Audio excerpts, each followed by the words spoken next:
వేసవి తాపం చిన్నారుల పాలిట శాపమవుతోంది. ఈత సరదా ప్రాణాలు బలి తీసుకుంటోంది. వేసవి తాపాన్ని తట్టుకునేందుకు సిటీలో స్విమ్మింగ్ పూల్స్, పల్లెల్లో చెరువులను ఆశ్రయిస్తున్న చాలా మంది ప్రాణాలు కోల్పోతున్నారు.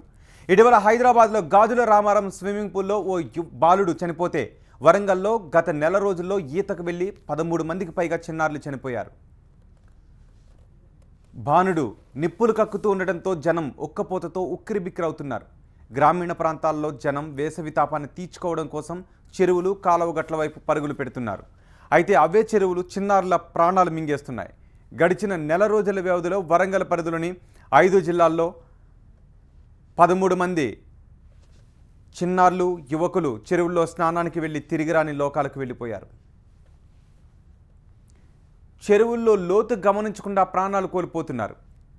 తాజాగా జనగామ జిల్లాలో 2 10వ తరగతి విద్యార్థులు చెరువులో ఈతకు వెళ్లి గల్లంతయ్యారు. స్టేషన్ గణపురం మండలం విశ్వనాథపురం గ్రామ శివార్లోని పెద్ద చెరువులో ఈ సంఘటన జరిగింది. హైదరాబాద్కు చెందిన శివరాజ్ అనే విద్యార్థి విశ్వనాథపురం గ్రామంలో తన అమ్మమ్మ ఇంట్లో శుభకార్యానికి తల్లిదండ్రులతో కలిసి వెళ్ళాడు.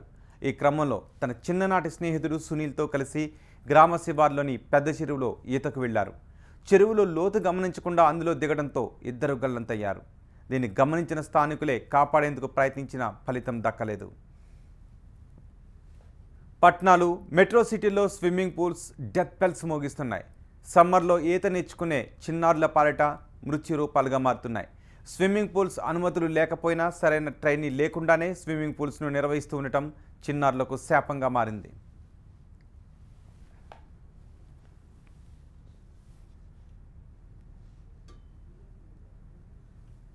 హైదరాబాద్ శివారులోని గాజుల రామారంలో ఎటువంటి భద్రతా ప్రమాణాలు పాటించకుండా డాల్ఫిన్ స్విమ్మింగ్ పూల్ను నిర్వహిస్తున్నారు. ఈ స్విమ్మింగ్ పూల్కు వచ్చిన హరీష్ అనే బాలుడు ఈత కొడుతూ చనిపోయాడు. ఈ ఘటన తీవ్ర కలకలం రేపింది. స్విమ్మింగ్ పూల్ నిర్వాహకుల నిర్లక్ష్యం వల్ల ఈ ఘటన జరిగిందని తెలుసుకున్న బంధువులు ఆందోళనకు దిగారు. గాజుల రామారంలో బ్లూ డాల్ఫిన్ స్విమ్మింగ్ పూల్ ముందు ధర్నాకు దిగారు బాలుడి బంధువులు. స్విమ్మింగ్ పూల్ నిర్వాహకులపై తల్లిదండ్రులు మండిపడుతున్నారు. ఓనర్ నిర్లక్ష్యం వల్లే తమ పిల్లాడు చనిపోయాడంటూ ఆగ్రహాన్ని వ్యక్తం చేస్తున్నారు. సమ్మర్ వచ్చిందంటే చాలు స్విమ్మింగ్ పూల్ ఒక వ్యాపారంగా మారిపోయింది. డబ్బులే పరమావధిగా మారిన నిర్వాహకులు నిబంధనలను ఎక్కడా పాటించడం లేదు. కనీసం స్విమ్మింగ్ పూల్ కోచ్లను కూడా ఏర్పాటు చేయకుండా నిర్వహిస్తున్నారు. ఇక భద్రతా ప్రమాణాలను కూడా పట్టించుకోవడం లేదు. చిన్నారుల ప్రాణాలతో స్విమ్మింగ్ పూల్ నిర్వాహకులు చెలగాటమాడుతున్నారు. ఈ నిర్లక్ష్యానికి, ఈ వ్యాపారానికి చిన్నారులు బలి కావాల్సిందేనా? పూల్ వెళ్తున్నాను చెప్పలేడు నాకు. నేను ఆడుకుంటున్నాడేమో, ఎక్కడన్నా వస్తాడేమో అనుకొని సాయంత్రం దాకా చూశాను, రాలేడు. మళ్ళీ 1 గంట నుంచి నేను దేవులాడిన 7:30 దాకా చూశాను. మళ్ళీ కనబడకపోతే పోలీస్ స్టేషన్కి ఫోటో తీసుకొని వెళ్ళినాను.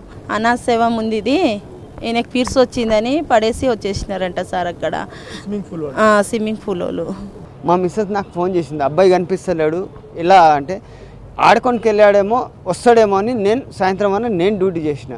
దాని తర్వాత డ్యూటీ అయిన తర్వాత ఇప్పటి వరకు రాలేడు. ఎక్కడ అంటే నేను వస్తున్నా, పోలీస్ స్టేషన్ పోదాం, ఇది జరిగింది. కానీ ఇక్కడ ఇట్లా చచ్చిపోతాడని మాకు తెలియదు. అసలు ఈత రాదు. ఆయన వచ్చిందే మొన్ననే, హాస్టల్ నుంచి వచ్చిందే మొన్న. ఇక్కడ కోచ్ లేడు, ఎవడు లేడు. అక్కడ దుంకిండు, ఎవడు చూడలే, ఏం రెస్పాన్సిబుల్ లేడు. ఇక్కడ దానికి బాధ్యతలు